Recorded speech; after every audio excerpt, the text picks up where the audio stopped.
One thing we can always guarantee Hello. is that there's cleaning to be done. Huge retics. The reticulated python enclosure needs sorting out. And it's covered in snakeskin. Our retics have been shedding their skin over the last couple of weeks. The reason that they shed their skin is because snakes never stop growing until the day they die, especially the big ones. But also if they're carrying any parasites on their body, then they can just wriggle out and have this beautiful new body underneath. I'm just going to go in, pick up all the skin that they've shed. I'm dreading this, but it's my turn to take on the most dangerous job at the zoo. These 5-metre-long pythons can strike out from 2 metres away. To put that into perspective, the retic sitting at the back in the far corner can literally, if it does strike, can reach about halfway of its habitat, so it's a long distance. And just to remind you, Aaron, it happens 4 times quicker than a blink of an eye. It's such a risky job that no one goes in alone. Just because it's quite a dangerous situation, going to have a couple of the keepers either side of me as well. The danger is, obviously, if they decide to suddenly strike out. Jenny, the head of reptiles, is keeping her eyes on the snakes. You good, yeah? You can just see a shed up here. These are our 2 beautiful retics just around here. So all we're doing is picking up the shed, putting it in the bucket. These are the world's longest species of snake, with a lot of skin to shed. There's loads and loads of little bits. It's not like one long shed, so it's easy to pick up. It's broken up into tiny little bits. Come on, mate, anytime today. So we actually have quite a bit of shed down here as well. The last few bits, Azar. I don't know what's worse, having these plants pressed against your throat or having a snake bite. Probably the snake. Since Cletus, the West African dwarf crocodile, arrived a few weeks back, it's like he's been playing a game of musical statues. He's so good at staying still that, despite trying, very few keepers have been able to catch him moving. The reason Cletus is always the last statue standing is because he's a cold-blooded reptile. This behaviour is nothing to be alarmed about, it's just him effectively warming up. Cold-blooded animals rely on heat to give them energy to move around. What they will do out in the wild is they will stay nice and still under the sun so they can effectively bask, or here at the zoo, he'll lay in a particular spot where he feels nice and warm, which will give him the energy to then start moving around. I like a challenge though, and I'm determined to see Cletus moving. I've got something up my sleeve that's sure to get him on the go. Favourite fish? Roach. In the wild, feeding time is when crocodilians are at their speediest, lying in wait before seizing their prey. They can be so still for so long, but then you can just see that short burst of power when they need it as well. It's amazing the speed that they have. Crocodiles aren't just snappy eaters. In fact, some can run as fast as 20 miles per hour. Oh, you snap that one off easy. Nothing gets between Cletus and his lunch. I'm visiting the zoo's top-ranking reptile, Optimus Prime, the green anaconda.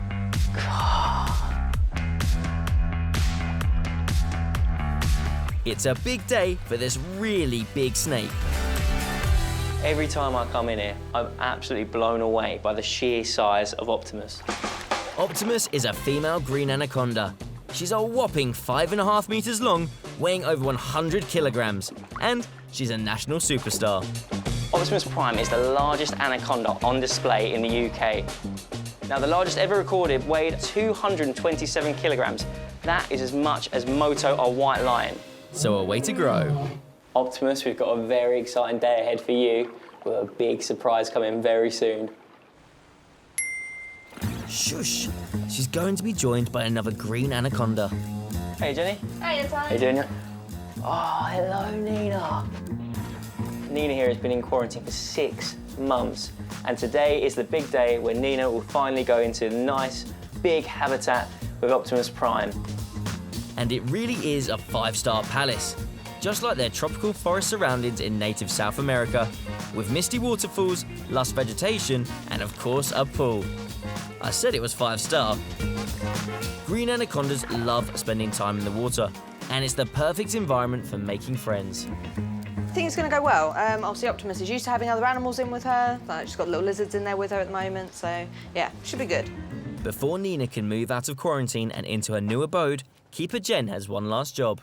I actually want to install a camera, if that's all right. It will just allow us to really monitor them a lot closer and make sure that everything goes as smoothly as possible. Sounds good, yeah, happy to help out. Brilliant.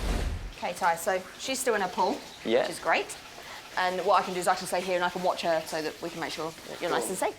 Now, these guys have been known to actually take down things like deer, caiman, and on a very rare occasion, even jaguars. Right, let's get you fitted. I'm playing it cool, but got to admit, the heart's racing. No pressure, Ty.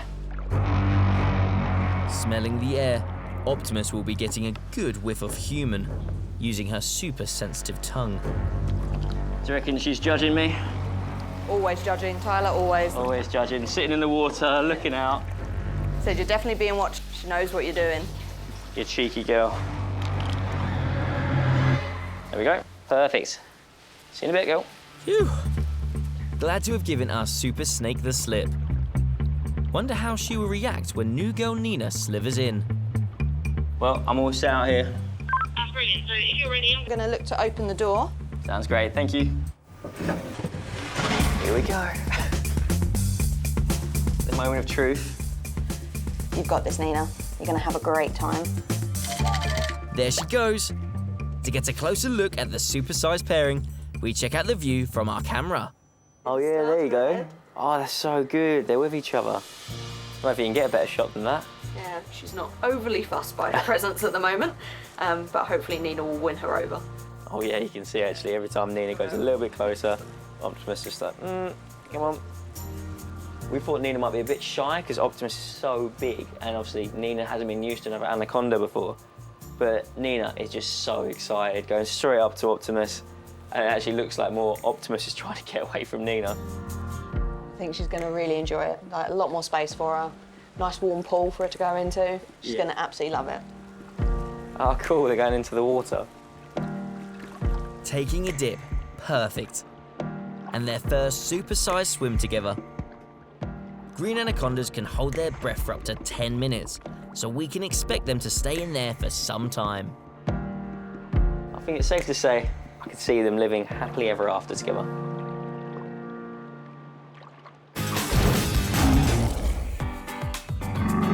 The sun's out and with barely a cloud in the sky, I'm off to the Reptile House to check in on some of the residents who are at their happiest, basking in the heat. Cletus loves it hot. West African dwarf crocodiles aren't the only ones who like their cribs kept cosy. This is Looney, and she is a leopard gecko, and her home has a temperature of 29.8 degrees centigrade. She is a little beauty. Here we have Spike, our bearded dragon, and he comes all the way from Australia, so he likes it nice and hot. So hot, in fact, his vivarium is 30 degrees centigrade on this end, and 36 degrees nearly on this end. Bearded dragons truly live up to their name. They have armour of spiny scales, and they have a spiky beard as well, which they puff up as a defence mechanism against predators. In the wild, they live in central and southern Australia's arid deserts, so keeping his habitat hot is vital. Bearded dragons are cold-blooded, which means that they need help from external heat sources such as the sun to be able to gather enough energy to go and get their food. Although Spike loves the heat, he's actually been feeling a little bit under the weather, so I'm gonna go take him to Steve the vet and give him a checkup. The health of all the animals at the 1-Zoo-3 Zoo is taken very seriously. To find out what might be making Spike poorly, Dr. Steve is going to do some blood tests. Spike is quite small. How much blood are you gonna take? So I'm just going for 1 ml sample. That's plenty That's tiny. for what we're looking at. We're doing a blood sample just to check his levels of white blood cells, red blood cells, and there's some biochemistry of what his organs are doing and whether there's any indicators of infection or other disease. Would this be painful to Spike? No, it shouldn't be. He might feel the needle just go through between the scales.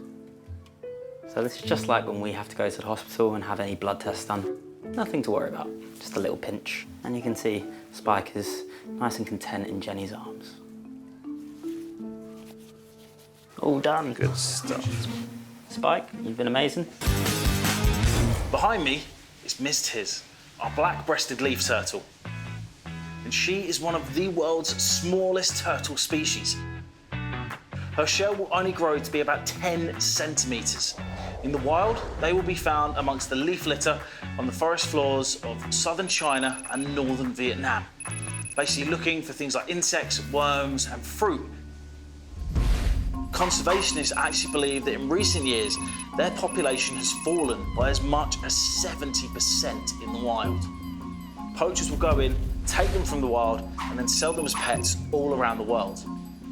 15 years ago, someone was actually caught trying to illegally smuggle Miss Tiz into the UK. But thankfully, the authorities were able to intervene and pass her on to us, and our team have been caring for her ever since.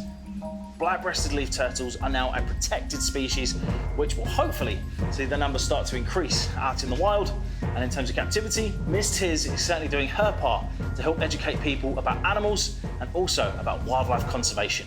Way to go, Miss Tiz.